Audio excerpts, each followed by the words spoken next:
Are we both making the same effort? Where is this actually going? And at what point does someone have to be willing to change their life if we want this to become something real, like an everyday relationship? They could have a whole nother life happening and we don't know. How scary is that, right? It's Which real. Is real that I have not seen any red flags, in what I'm going with. But then I had to stop and go, okay, but is that a red flag? Final question here. Would you rather have an amazing relationship with someone who lives 2,000 miles away or just a pretty good relationship with someone who can actually be there? That's girl. Have an amazing relationship with somebody on another planet. We'd rather have that any day. Mwah.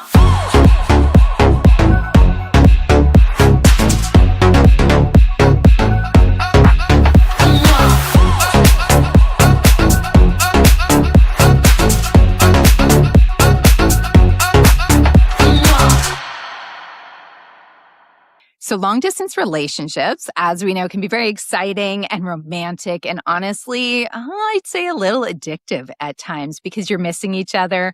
You look forward to seeing each other and every visit can feel kind of like a mini vacation. That's good and bad. We're going to get to that. But eventually, the real questions are starting to show up, right? Are we both making the same effort? Where is this actually going? And at what point does someone have to be willing to change their life if we want this to become something real, like an everyday relationship? Now, I have my friend Amy Watts here again today. She is a Reinvention strategist, and she is helping us to talk about this whole long distance thing. Her and I have already had half a discussion on this. So if you haven't listened to that, go back and listen to the episode before this one. We talked a lot about communication. We talked about having an actual plan. We talked about the fantasy versus reality. And probably the biggest one, we talked about trust. So we had so much to say about long distance that we had to cut it. Right. And so today we're picking up where we left off because loving someone from a long distance is one thing, but figuring out whether you can actually build a life together is something completely different. Hi, Amy. Welcome back to From Mrs. to Ms. Hello. Thank you. I'm so excited to be back. Yes. Part one was fantastic. And I know we've got lots more good stuff to jump in here. So both good. of us having, multiple different experiences in the long distance real, which again, we hit on. So girl, let's keep going with this. Let's keep going. Okay. So get out your paper and pen because we told you to take notes last week because there's so much good information. We don't want you to miss it.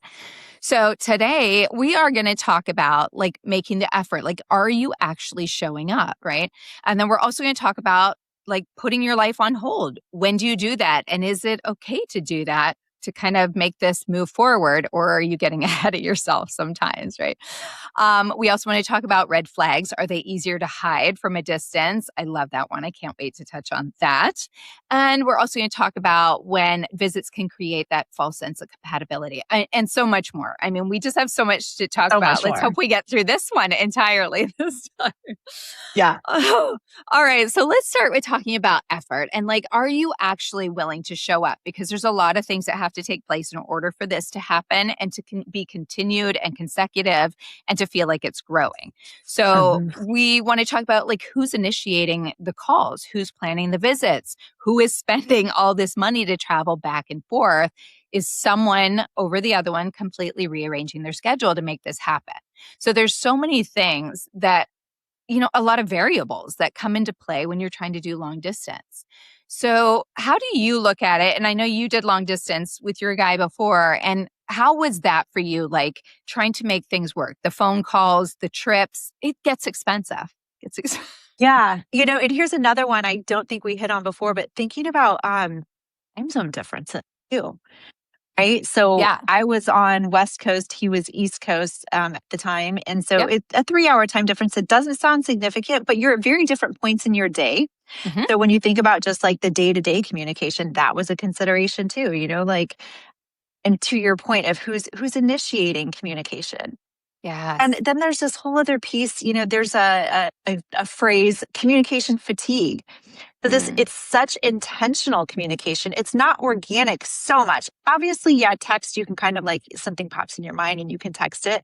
Yes. But it's different than you're hanging out on the couch watching a show together, and that organic conversation sparks some deep conversation that maybe wouldn't have happened when in that time span when you say, okay, well, let's FaceTime from 7 to 8 p.m. tonight.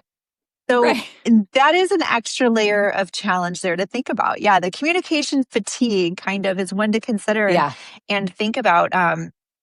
Or do we want to? Yes, we have some scheduled times, but also what's it look like during the day if I just want to grab the phone quick and call you and tell you about something that just happened, but it's 8 a.m. for me and it's, 11 a.m. for you. So you're in the midst of your workday. Things like that. And at night, right? Or like if you even think about when you're getting up at 8 a.m. and you want to, talk before, you're getting your coffee, you want to have your morning talk before you get started. Well, it's 5 a.m. for the other person.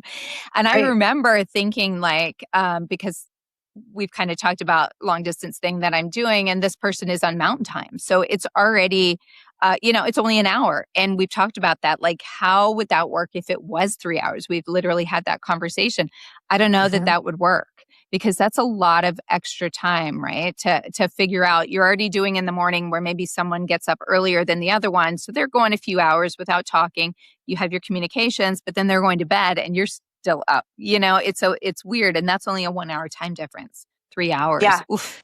Yeah, it will expose some insecurities. This is where, being aware of your attachment style, knowing your triggers, things like that. I think about a couple of specific instances. I'd say, I'm going to go out with the girls or with my daughter or whatever. And, I'll probably be home around midnight or 1. And it was this kind of like, okay, well, text me. Let me know you made it home okay. You're safe, all those things. Well, I'm not going to do that. It's 3 a.m. for you if I get home at midnight or even 4 a.m. if it's 1. So those are considerations. But then it can kind of carry over into the next day if there are any insecurities like, well, did you make it home safe? Were you out all night? Kind of thing. And I know it can sound ridiculous, but hearing these conversations out loud from someone else's perspective can bring these things up with you, bring these things up for you so that you can kind of proactively plan. And again, knowing, if this is a new dating relationship, we were deep in the relationship. So we knew each other already at that point. But if this is something new, it's going to expose those triggers potentially. Totally. For you to see. And it's different to navigate that again, long distance. You can't just be like, hey, let's meet for coffee and sit down and talk about this, where you can have kind of the energetic exchange. You can read the whole body language. Yeah. You can see when they shift a little bit differently in their chair. So I think it requires being a little more attuned, really intentional and being able to read each other and not being afraid to question like, hey, what was that? I noticed that is the thing. And you have to be that way because that's all you have, right? Is that trust when you have this long distance relationship. Because just like you said, you can't just show up randomly and, check to see what they're doing or, make those kind of efforts. So it makes it very difficult if you don't have that trust to know that you guys are level and good. And I wanted to add, with your communication fatigue, also, when you are sitting on the couch and you have somebody right there and you're watching a show, how much easier is that to not have to have this constant communication and things you're talking about? It allows you to be together without having to have this communication going on. But when you're long distance and you're having, you're doing phone calls morning and night, I mean, how much can you talk about, right? And so that makes it difficult too. You're almost having to constantly think of things, to talk about and go over. I don't know. Exactly. It's tricky.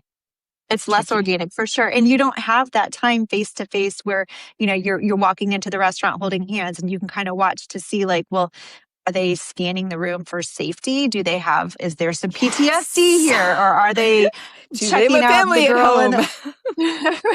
Yes. So it brings up the awareness that there's so much that we learn about each other just by sharing a physical space that then, Now, pros and cons to this being long distance. Number one, I think that red flags can come up quicker.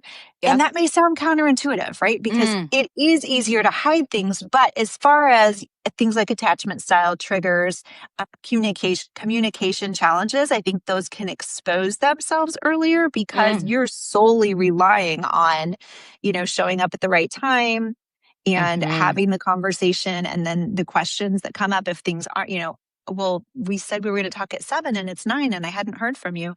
So I think it can really kind of help expose some things earlier And yes, other things, they could have a whole nother life happening and we don't know. How scary is that, right? It's Which is real. real. But I also think that it's important to, when you are having this long distance, to not be in this completely structured relationship, right? Where you're talking at exactly the same times every day. Because for those people that are a little nervous about, maybe there is, I mean, I don't want to be skeptical and be like, a naysayer, but that happens, right? Where all the time where people have a whole nother family at home, a whole nother life going on. How would you know? They're in a completely different state, right? And you're only talking at these specific times throughout the day. Well, that's easy to stay in line for that if he knows exactly when he's going to talk to you, or she does, right? So you got to be like mixing it up a little, like just call on, randomly, and it shouldn't be an issue. It really shouldn't be an issue if you're just calling and you make it, hi, I just missed you and wanted to talk to you, or just, I was thinking about you, just wondering what you're doing, and make it this light thing, but it's an off time. Do they answer? Yeah. And that leads to also laying out expectations. Now I'm the girl, like, don't FaceTime me without heads up, because I may have the mask on and, the college t-shirt. Yeah, don't do that. The collar's gone off of it. Yeah. So some things, how scheduled, to your point. Yeah. Do we want to be? And what are the reasons behind that? Now, yes, we're taking it to an extreme. Although those extremes happen for sure. Yes. But on the flip side of that, I think it does allow too, if you do have the structure in place, it allows you to see, is there consistency between action and verbal commitment? Yeah. Are you really going to show up the way that you said you were? And, I think it's easy to see too, how much of a priority is this relationship? Now, again, if we're talking in the very beginning, very different story. Yes. You talk to each other every couple of days, not a big deal. Yeah. But if it's an established relationship and you've decided to move forward in this, especially if it's exclusive, you want to see, how do we prioritize each other here? Yeah. Yeah. And I love that you said that, because that is really important to think about where you want the relationship to go, and making the efforts to not totally put your life on hold for somebody too, right? Like you have to really think about that stuff. And that one is important, because you can be committed to someone without spending your entire life waiting for that FaceTime or them to book a flight, right? And that's a really scary place to be when you are, you feel like you're fully invested, but you are kind of sitting there waiting all the time for them to call you, or, when are they going to come see me? We don't have anything planned. And so when is it okay to kind of put your life on hold waiting for them? Or do you just go on about your day and everything you're doing and just, I guess you just got to hope, well, they're going to make a plan. But see, I kind of think, if they haven't said anything, you don't have anything on the books or the calendar coming up of like when you're next going to see somebody, that to me is your red flag a little bit, right? Like, I feel like, I think it comes back to, so again, this situation, you want to be so strong in who you are. This with any relationship, but this is a place where, again, everything's magnified. You want to have this whole, full, complete, fulfilling life. And this is an addition. So there is no putting your life on hold and waiting for them, because you've got this big, beautiful life that you're living already. This is an addition. That's where, things, scheduling things, but also saying, call me absolutely anytime. I'll always do my best to answer. I'll at least text you and let you know, hey, I'll call you back in 15 minutes. Yeah. But to your point, I know my personal opinion, do not put your life on hold for anything, right? We don't know. But again, you can build this slowly over time. And that's the benefit too. If you do have this beautiful, fulfilling life and you're kind of like, yeah, this seems great, but like, I don't know that I want to create this massive space in my life for an everyday, hours a day committed relationship, spending time together. Yeah. It's a great solution to that too. So on the flip side, sometimes I think this can be the ideal situation for somebody, not from a lack of wanting to commit or being consistent, but more like, this great life and I want you too.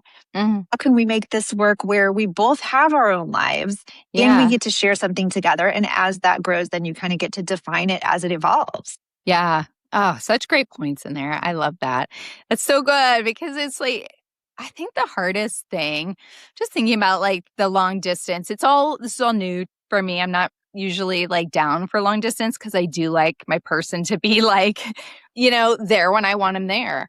But I'm not gonna lie, I'm really enjoying this long distance thing because I have become so secure in myself and what I've got going on, my independence, that it's allowing me to have the best of both worlds right now. So I'm getting to have this independence, do what I want to do.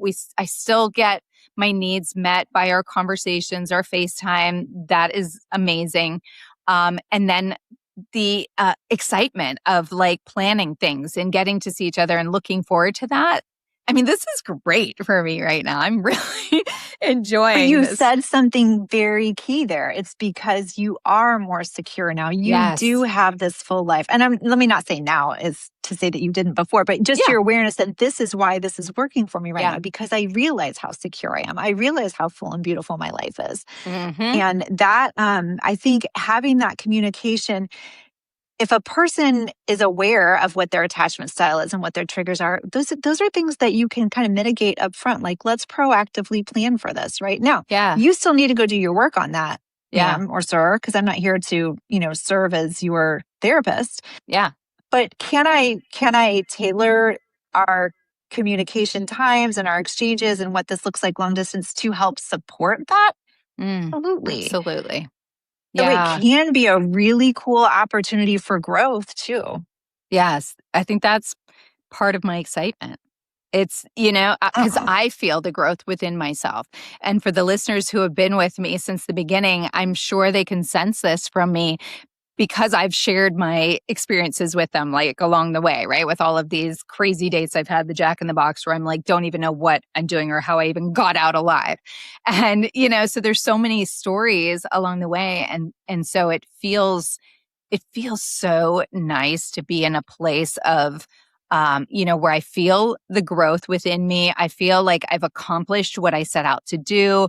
I feel like I can speak from a place of authenticity and really like talk to people like this is a marathon. It's not a sprint. Just keep going, keep going, keep going. And eventually, you're going to get to that point where you feel like I am good and I am going to have somebody come into my life that complements it in whatever way that is. And if it's long distance, great. How do I make that work? Right. And so I love the place that I'm in right now.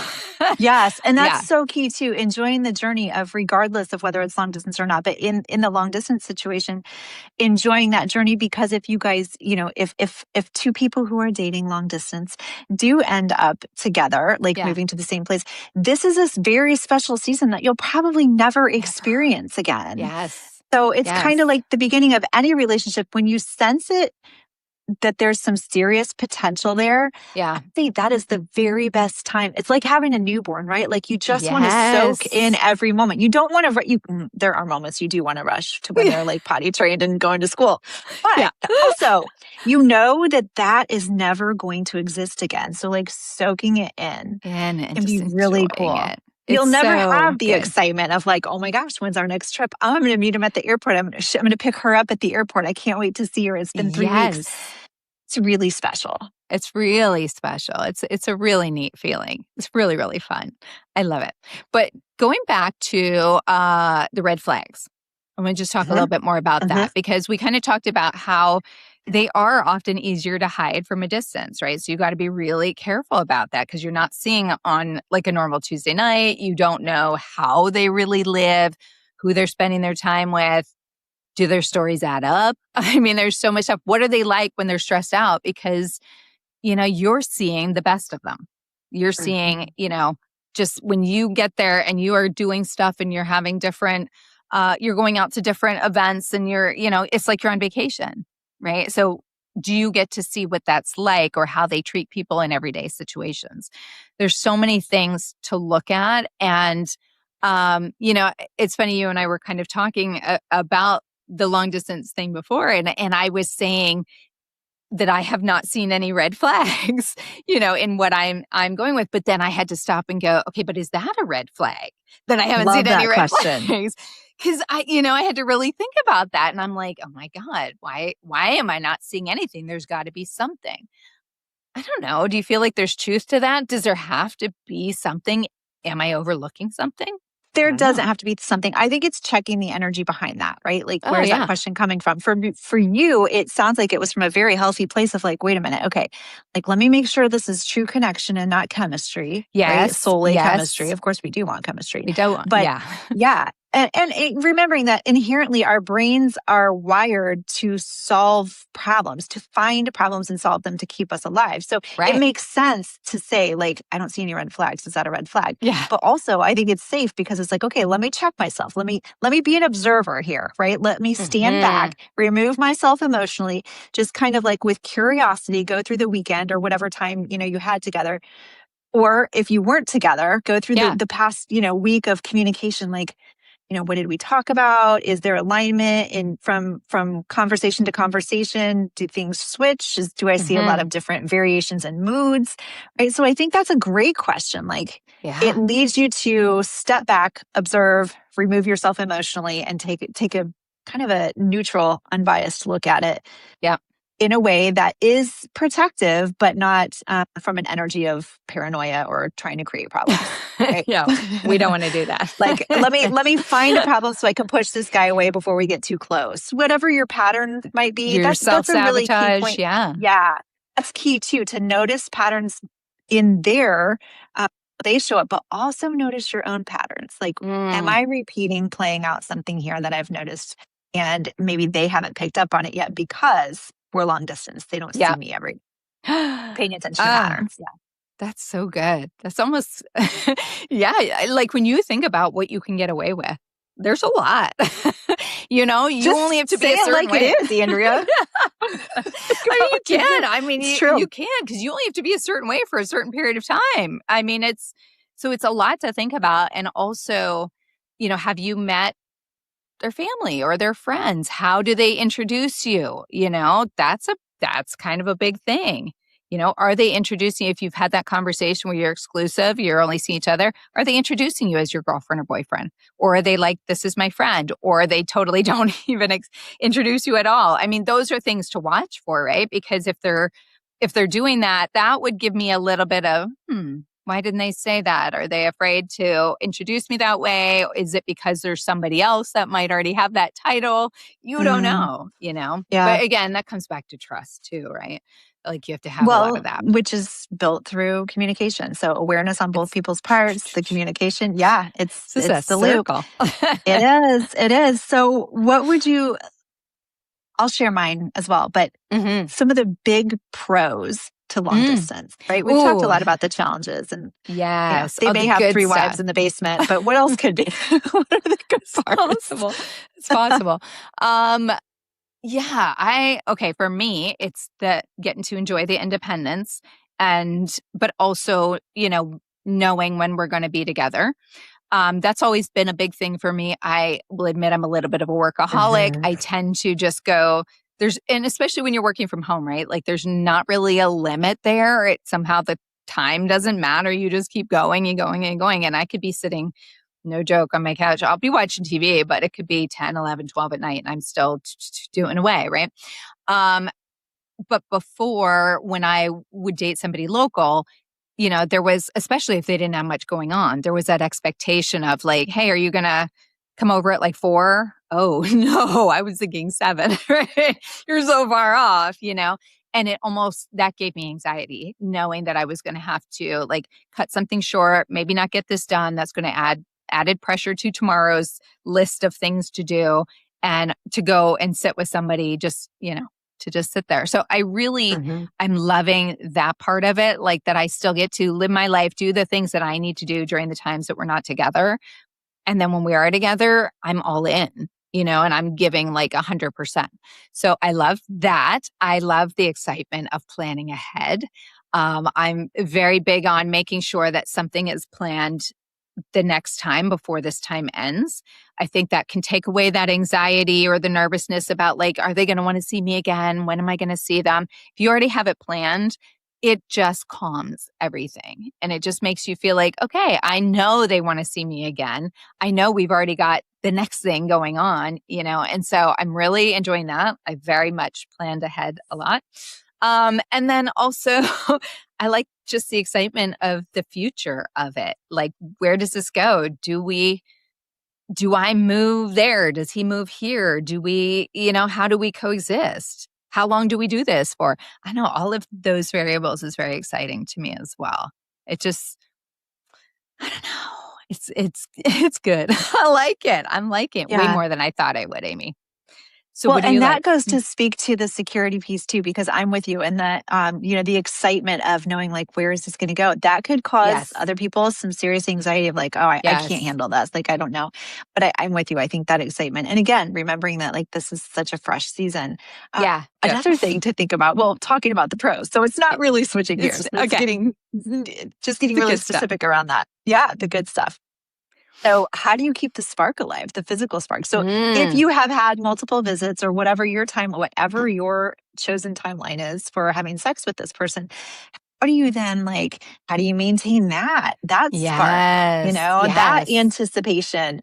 I think that, my experience with my guy was that was both a pro and a con, right? Like it was the fun of you could really build the anticipation. And I think it brings, the level of flirting, because now we are in the same space geographically. So we're not long distance anymore. And we've actually had this conversation a couple times recently of wait a minute, what happened to the sexy flirty text and the right? And the compliments, not that they stopped, but when you see each other every day, I think it does shift that. So, but that's a fun part of it, right?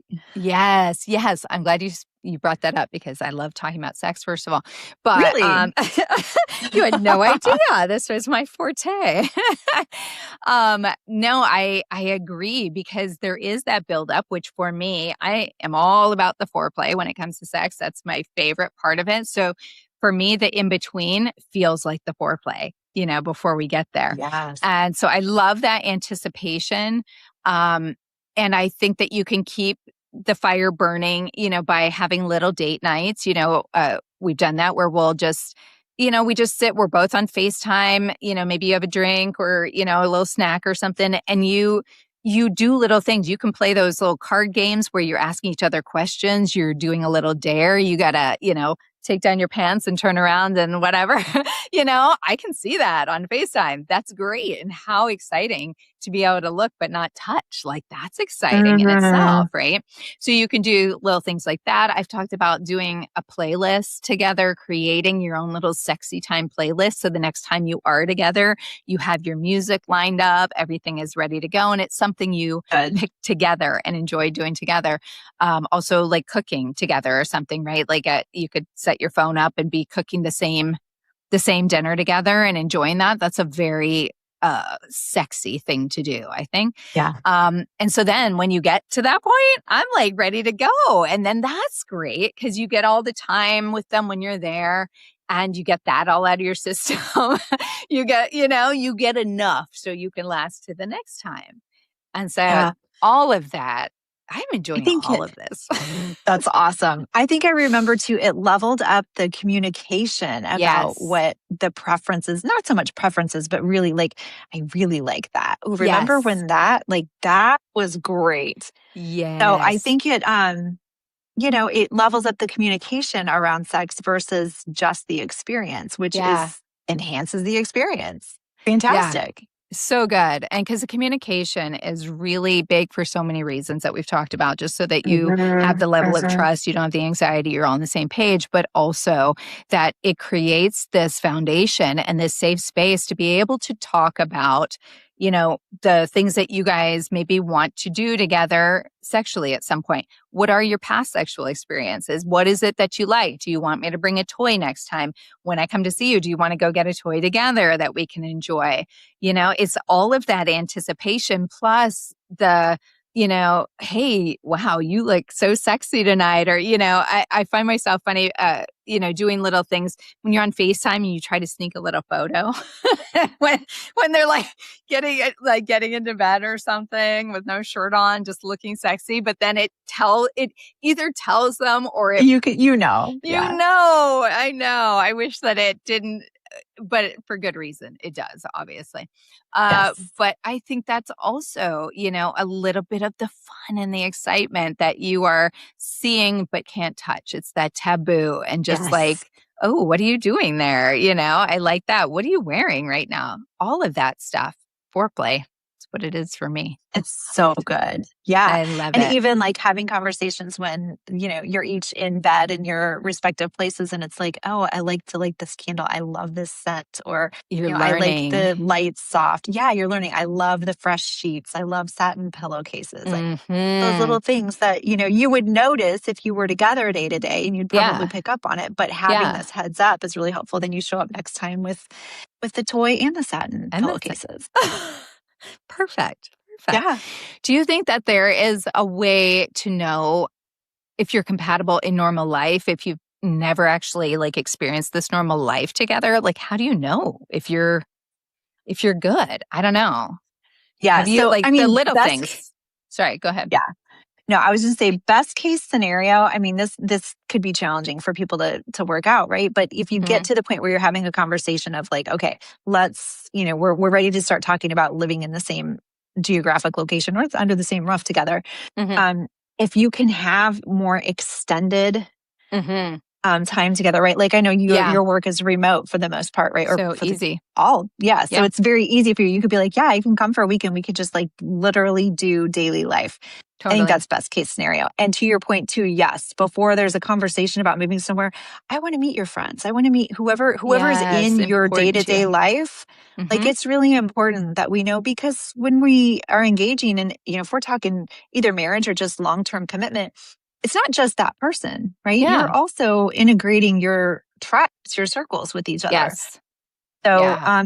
and whoever is leaving their previous location is losing part of that in their day They to day. So are. knowing that of course, you're going to build your own circle. You never want to rely on each other to, fulfill every need in your life. Yeah. So, but as you're building your tribe in your new place, is their circle welcoming of you? Do you feel comfortable? Do you feel like you belong? Mm. I think those are really key pieces. So yeah, those extended visits would be super helpful. Yeah. And intentional, like, hey, when I'm there next time, can we like have a barbecue in the backyard and invite everybody over? Great idea. Yeah, I love that. So, do you think there's a certain time that it makes sense to figure out, okay, who is moving? Like without rushing things, because this puts more of a timeline on it, feels like, It right? does. Like, yeah, because it is getting, you are making so much more effort to be intentional and make each other a priority and do all these things, but it also includes money, right? Like it's expensive to keep going back and forth, to plan Mhm. trips, to do that. So you have to think about all that stuff. And so I think because of those things, people tend to rush it and they're like, okay, well, we might as well just, live together, figure out you come here, I'll go there so that we don't have to do that. Do you think there's a point when it's too soon? Do you think, how do you know who should make that move first? I don't There's so many layers to that. As far as who should make the move first, like, I mean, it depends. Is one person remote? Does one person have to find an in-person job if they were to move? Does one know. person just have a lease and the other one has a home that they own that they would need to sell? There's so Hmm. many. Is one person taking care of aging parents where they live and they really can't? So there are a lot of So many layers, variables. right, to Yeah. that. But as far as timeline, I mean, again, guess what this is going to come back to, Andrea? Communication. Communication. Yeah, right. What? Because it does. I think it can compress the timeline. Now, if money is not a factor, or if you're able to just build this into your budget, maybe you give up the $500 a month Pilates club membership and you use that as that's like now your flight once a month and they Yes. come to you. You know what I mean? So it Yeah. doesn't necessarily have to compress the timeline, but it certainly can. So in Yeah. that case, I think it's, there can be baby steps to that too. It could be, I'm going to sublease my apartment and I'm going to rent See an how it apartment where you goes. are, right? Instead of I'm going to sell everything in my life and I'm going to move in with you. Yeah. So you can have some baby steps and maintain a bit of a safety net in your home location if you choose to as well, if you Yeah. would have a desire to go back there. Oh, great, great answer. Yeah, I think that I'd have to agree with that. I don't think there is any specific timeline. I think you just need to see how things go. I think you need to be having that conversation, even though it may seem heavy in the beginning. You guys got to know that you are at some point aligned, right? Like if the other person is never planning on moving and maybe you're never planning on moving, that's a problem. Like you might as well just get out of that.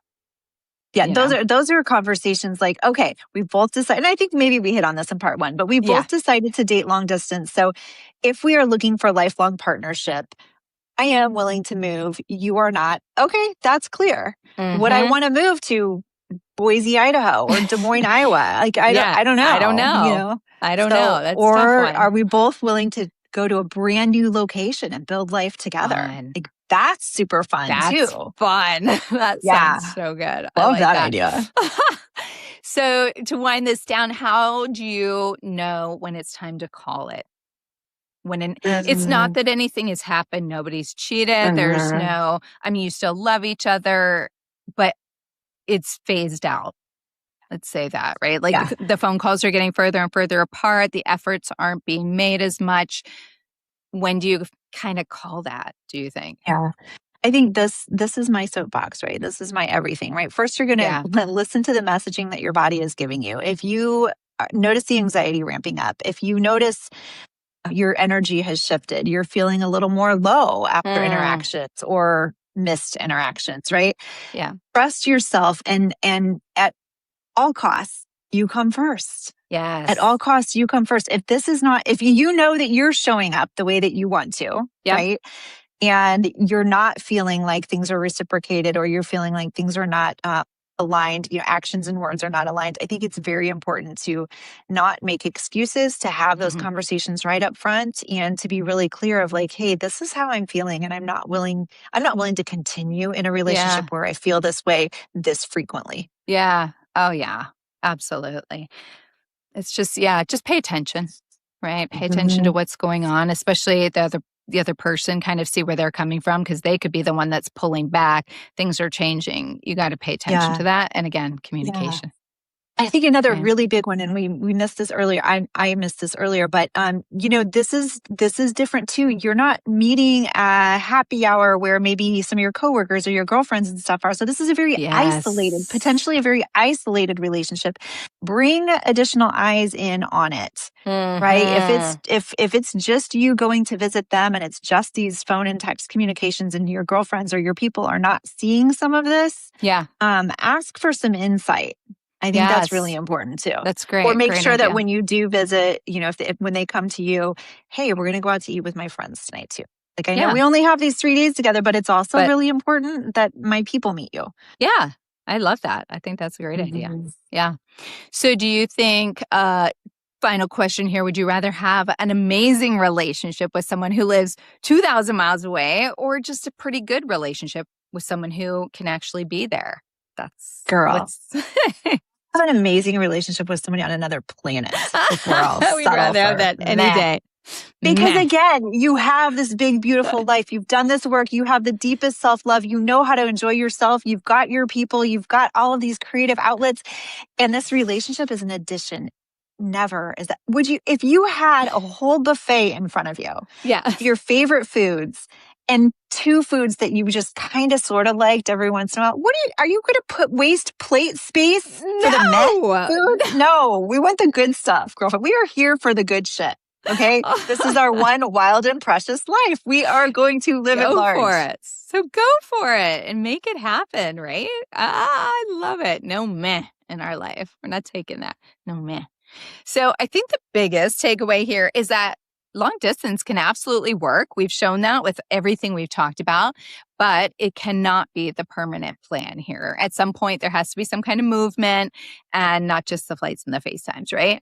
So I think they need to just read through, listen to all of these, read through the transcript that I'll have in there just to kind of really get a sense of self on this. And if you are in a long distance relationship, make note of all of these things. Write them all down and look and go, is this what I'm experiencing in what I'm in right now? And if it's not, then you really need to take a second look at that because we don't want to be in a meh relationship, which is exactly what that could be at that point. Yes. Right? Yes. Going through, listening to both of these episodes, and every time we ask a question, write that down and answer it.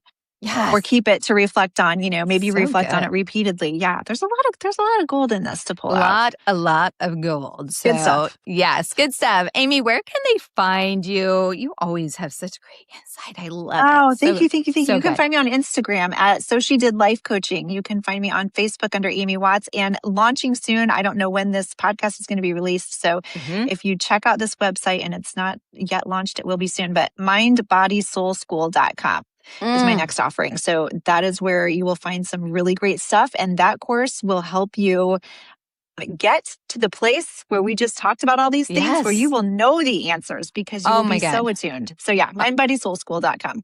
Mindbodysoulschool.com. I love that. You have the best courses and everything for everybody to really get in tune with themselves. So thank you for sharing that. We'll have it all in the show notes for everybody. And for those of you guys that are listening, if you've ever done long distance, message us, send us a DM and email it from Mrs. to Ms. podcast at gmail.com, or you can find me on Instagram and TikTok at from.mrs.2.ms. We want to hear from you.